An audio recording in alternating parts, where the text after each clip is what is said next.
ada ahlul bid'ah wal ahwa, ahlul bid'ah al-aqaidiyah wa ahlul bid'ah al-siyasiyah. Ana aqul bainana wa bainakum al-salaf, bainana wa bainakum al-kutub, kana fayaqul al-bid'ah bainana wa bainakum syarikalah wa ashhadu anna Muhammadan abduhu wa rasuluh. Allahumma shalli ala Muhammadin abdika wa rasulik wa ala alihi wa ashabihi ajma'in, amma ba'd. Kita masih di akhir-akhir muka surat ke-14 ya. Baik. Qala Syekhuna Radman Al-Hubayshi hafizahullahu ta'ala, wa minha, di antara keutamaan dari bulan puasa ini adalah annal jam'a bainas siyami was shadaqah ablaghu fi takfiril khotoya.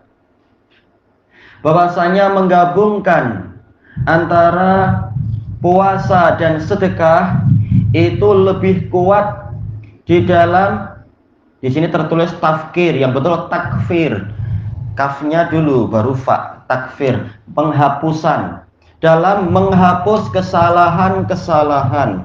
Takfir harusnya kafaro yukaffiru.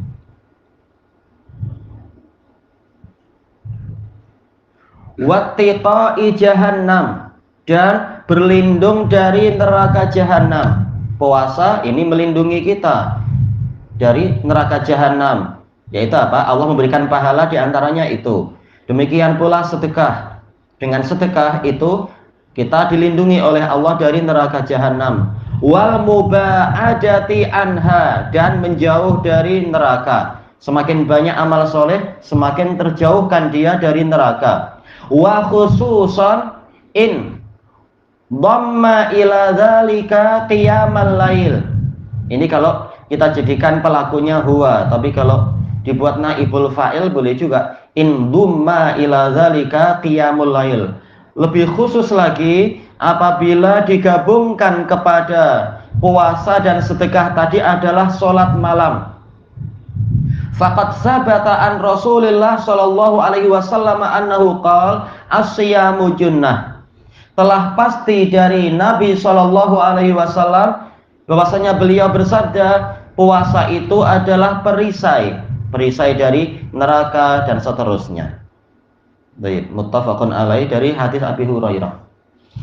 Wa fi hadisi Muadzin radhiyallahu anin Nabi sallallahu alaihi wasallam qala, dalam hadis Muadz radhiyallahu anhu dari Nabi sallallahu alaihi wasallam yang bersabda, as-shadaqah tutfi'ul khati'ah.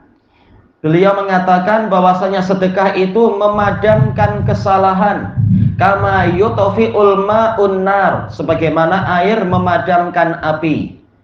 Wa qiyamur rajuli min jawfil lail, demikian pula yang memadamkan kesalahan adalah qiyamul lail, yaitu seseorang mengerjakan sholat malam fi jawfil lail, di tengah malam. Yakni annahu yutfi'ul khati'ah, yaitu sholatnya dia akan menghapus kesalahan-kesalahan. Semakin rajin sholat, akan semakin banyak kesalahan dia yang dihapuskan oleh Allah. Disebutkan dalam catatan kaki, ini diriwayatkan oleh Imam Ahmad dan disahihkan oleh Syekh Albani di beberapa tempat, di banyak tempat di buku beliau. Tapi memang kesimpulannya hadisnya sahih. Ini termasuk dari hadis Arba'in Nawawiyah juga. Wa minha, di antara keutamaannya adalah keutamaan bulan puasa ini yang di dalamnya banyak amal soleh. An-nasyam la budda ayyaqa fihi khalalun aw naqs.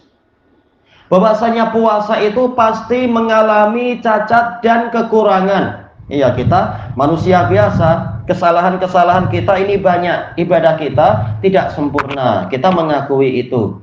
Nah, maka kekurangan yang ada dibaiki dengan beberapa amalan, diantaranya adalah sedekah dan sebagainya. Wa takfiris siyam lidzunub. Dan puasa itu juga mengalami kekurangan dalam menghapus dosa. Ya, kalau puasanya kurang, maka dosa-dosa yang dihapus juga jadi kurang. Kekuatan menghapus dosa kurang. Berarti apa? Memang perlu diperbaiki dengan sedekah-sedekah, dengan sholat dan sebagainya untuk membantu memperbaiki kualiti puasa dia. Tapi dohirnya di sini titiknya keliru di sini ya. Wa takfirus syiyam lidzunub, titik di sini jelas kurang tepat. Makanya setelahnya beliau tiba-tiba mengatakan masyrut. Ini mungkin si penulisnya atau sekretarinya yang salah meletakkan titik. Harusnya apa? Wa takfirus syiyami lidzunub masyrutun bitahaffudzi mimma yang bagi tahaffudzu minhu. Yang bagi itu kurang ya, yang bagi. Sementara itu, kemampuan puasa untuk menghapus dosa-dosa ini dipersyaratkan dengan kita harus tahaffudz, yaitu menjaga diri. Mimma yang bagi tahaffudzu minhu, dari perkara-perkara yang memang kita wajib untuk memelihara diri dari perkara itu. Fasadaqah tajburu ma fihi minan naqsi wal khalal. Sementara sedekah itu akan menutupi kekurangan dan cacat yang ada di dalam puasa tadi. Baik, maka bagus sekali dalam bulan puasa kaum muslimin memperbaiki puasanya dengan banyak-banyak bersedekah. Walihadza wajaba fi akhir syahri Ramadan zakatul fitr. Maka dari itu wajib zakat fitri di akhir bulan Ramadan untuk menutupi kekurangan-kekurangan dari puasa kita. Tuhratan lishaim, untuk menyucikan orang yang puasa. Ini masih ucapan siapa? Imam Ibnu Rajab Al-Hambali.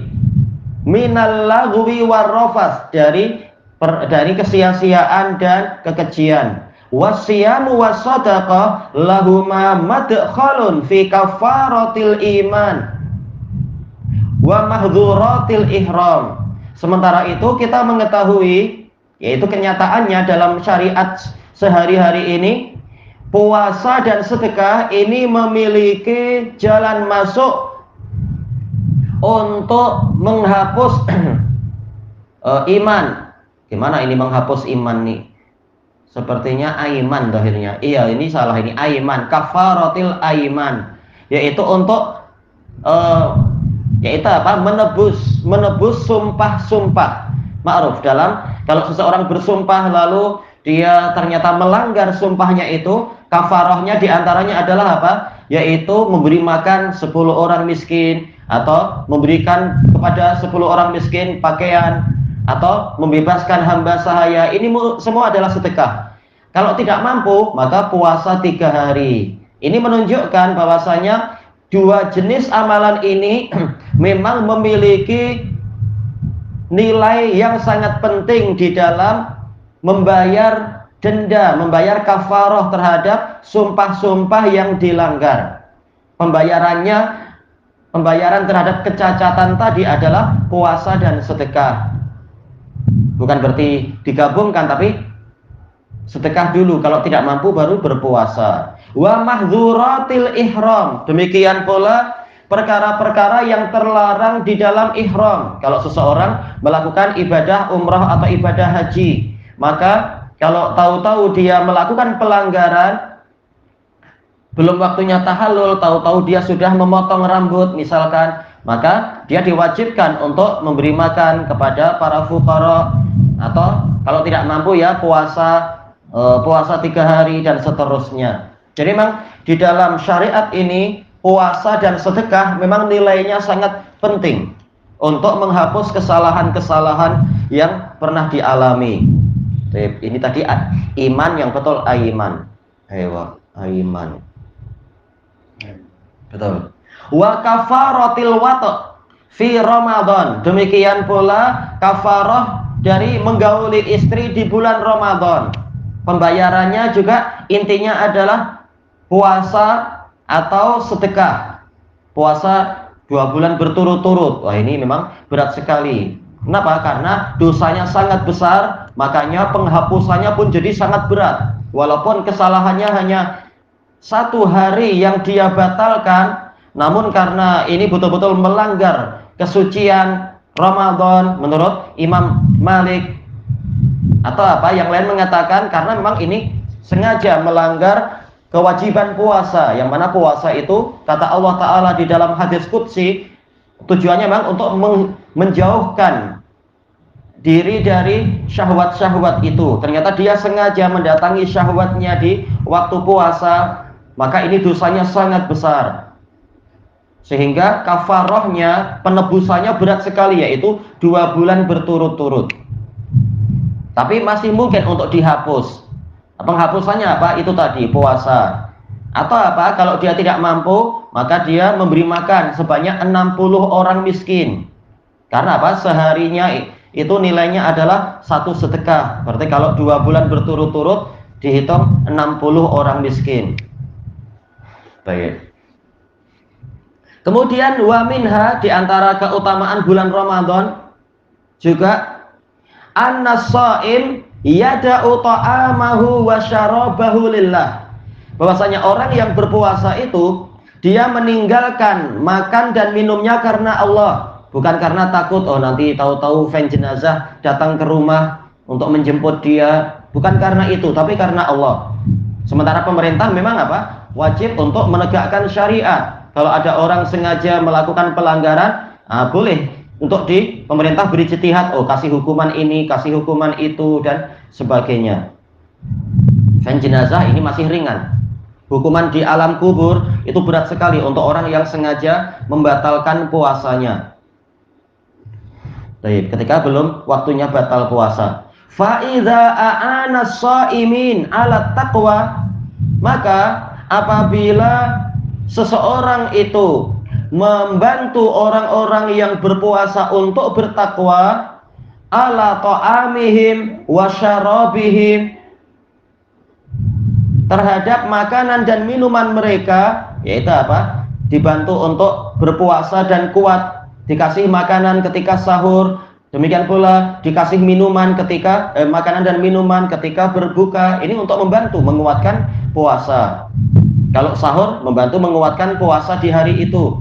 Kalau berbuka berarti apa? Membantu menguatkan puasa di hari yang berikutnya sambil mengganti energi yang terkuras di hari sebelumnya itu.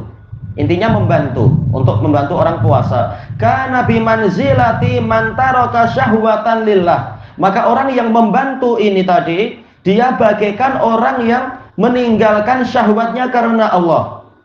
Wa asarobiha, dan lebih mengutamakan asarobiha, yaitu apa? Mengutamakan Allah daripada syahwatnya tadi. Au wasa minha, atau memberikan muasah ke lapangan. Harusnya makanan ini adalah milik saya, wajibnya ini milik saya, tapi apa? Saya rela untuk berbagi-bagi dengan saudara-saudara yang sedang puasa. Nah, ini melatih untuk meninggalkan syahwatnya terhadap makanan itu. Saya mau makan 2 pinggan, tapi kasihan tetangga saya, mereka fuqara, ya sudah kita bagi sama-sama sepinggan-sepinggan. Nah, ini namanya muasah, saling memberikan ke lapangan. Walihada yushra'u lahu taftirus shawwam ma'ah. Maka dari itu disyariatkan untuk dia memberikan makanan berbuka untuk orang yang berpuasa. Shawwam, orang yang sedang puasa atau banyak puasa. Ma'ah, bersamanya. Boleh makan sama-sama atau apa? Dibagikan di rumahnya. Sila nanti makan sendiri di rumah Anda, saya makan sendiri. Tidak harus sama-sama, tidak wajib sama-sama. Idza aftar, apabila dia berbuka. Li'anna ta'ama yakunu mahbuban lahu hina id, karena makanan itu ketika itu dicintai oleh dia. Setiap kita mencintai makanan karena kita masih manusia. Kemudian apa? Fayuwasi minhu, lalu orang ini rela berlapang-lapang dari makanannya tadi itu, memberikan pada orang lain sebagiannya. Hatta yakuna man ata'ama ta'am ala hubbi, sehingga kalau orang ini melakukan ini berarti dia masuk kepada ayat, yaitu apa? Wa yut'imuna ta'ama ala hubbi, memberikan makanan walaupun dia sendiri mencintai makanan itu, dia rela. Tapi apa? Tapi dia melakukan itu karena ingin dicintai oleh Allah Ta'ala. Maka ini memang pahalanya besar, masuk kepada pelaksanaan sebagian ayat-ayat Al-Quran. Wa yakunu, bertema atau ke yakuna sebelumnya, wa yakuna fi dzalika syukrun lillah, dan terbentuklah di dalam amalan itu sifat syukur atau sikap syukur kepada Allah. Karena di antara bentuk syukur adalah kita memberikan sebagian rezeki tadi kepada para hamba Allah yang lain. Ala nikmati ibahati ta'ami wasyarab. Kenapa kita bersyukur pada Allah? Karena dia memberikan nikmat kepada kita berupa diperbolehkannya kita untuk makan dan minum. Lahu, yaitu kepada pelakunya ini. Wa raddihi alaihi ba'da man'ih. Dan kenapa kita bersyukur? Karena Allah mengembalikan makanan dan minuman itu kepada kita sendiri setelah Allah menghalangi itu, menghalangi dia. Setelah seharian kita dihalangi secara syariat dari makan dan minum, lalu ketika datang azan maghrib, maka kita diizinkan untuk makan dan minum. Kita gembira, sudah mencapai finish dari acara hari ini, acara ibadah. Maka kita tengok, oh makanan kita banyak sekali, kita siap makan semua. Tapi kasihan tetangga kita yang fuqara. Kita sebagai bentuk syukur pada Allah, kita bagi sebagiannya kepada tetangga kita. Kasihan, dia ingin makan tapi dia tak punya, sementara kita punya berlebih misalkan. Fa inna hadhihi ni'mah innama arafa qadruha indal man'i minha. Karena nikmat ini, nikmat makanan dan minuman, bahkan yang lain, itu hanyalah diketahui kadarnya, diketahui nilainya ketika seseorang terhalangi dari nikmat tersebut. Sebagaimana juga dijelaskan oleh Ibnul Jauzi rahimahullah di dalam Minhajul Qasidin. Seringkali seseorang itu baru memahami kadar nikmat Allah ketika nikmat itu hampir hilang dari dia, atau dia terhalangi dari nikmat itu. Mungkin tidak setiap saat kita mengingat nikmat berupa masih memiliki mata. Tapi orang yang buta, dia tahu betapa tingginya nilai nikmat berupa mampu melihat. Demikian pula jarang dalam sehari-hari kita ingat bahwasanya kemampuan mendengar ini adalah nikmat yang besar. Tapi nikmat itu nilainya tinggi sekali di hati orang-orang yang tuli. Demikian pula nikmat yang lain. Mungkin apa? Dalam hari-hari yang lain selain di hari yang di luar Ramadan, kita boleh jadi jarang, sebagian dari kita jarang untuk mengingat besarnya nikmat berupa makanan dan minuman. Terkadang bahkan sebagian orang sampai melakukan apa? Sifat mubadzir itu, membuang sebagian makanan, tidak menghargainya. Padahal para fuqara mungkin satu butir nasi, satu butir kurma, satu potong roti itu sangat tinggi nilainya bagi dia karena dia terhalangi dari makanan-makanan tadi. Nah, ketika kita disyariatkan untuk berpuasa, disuruh menahan makan dan minum selama mungkin 12 jam atau 11 jam, terasa sekali betapa nikmatnya makan dan minum itu. Makanya ketika saat-saat terakhir sebelum azan, kita sudah betul-betul menantikan waktu di mana kita diizinkan makan dan minum. Baik. Ketika datang azan, maka orang yang paham tentang masalah ini, dia akan sangat bersyukur, memuji Allah Ta'ala atas diizinkannya dia untuk makan lagi, untuk minum lagi. Sebagai bentuk syukur, maka apa? Sebagiannya disedekahkan kepada orang-orang yang walaupun azan, ternyata dia tidak mampu menikmati karena dia tak punya makanan dan minuman. Dibantu, orang-orang fakir itu dibantu. Wa su'ila ba'dus salaf, sebagian salaf ditanya, lima syuri'as siyam, kenapa puasa itu disyariatkan? Tentunya kita sebenarnya tidak perlu bertanya kenapa untuk syariat. Kita diwajibkan untuk menjalankan tanpa menanyakan hikmah. Tetapi apa? Misalkan ada orang yang bertanya apa hikmahnya, kita katakan semua syariat itu pasti ada hikmahnya. Bukan apa istilahnya itu sewenang-wenang Allah membuat syariat melarang ini, membolehkan itu, mewajibkan ini atau memakruhkan itu. Pasti ada hikmahnya. Misalkan ditanya apa hikmah disyariatkannya puasa, Maka sebagian ulama salaf menjawab, liyadzuqal ghaniyyu ta'mal ju', agar orang kaya itu merasakan cita rasa dari kelaparan. Fala yansal ja'i', lalu dia tidak lupa pada orang yang lapar. Tayyib. Ini adalah hikmah yang sangat bagus. Walaupun ada hikmah-hikmah yang lain.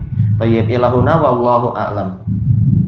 Subhanakallahumma wa bihamdika la ilaha illa anta astaghfiruka wa atubu ilaik. Walhamdulillahirabbil alamin. Jazakumullahu khairan.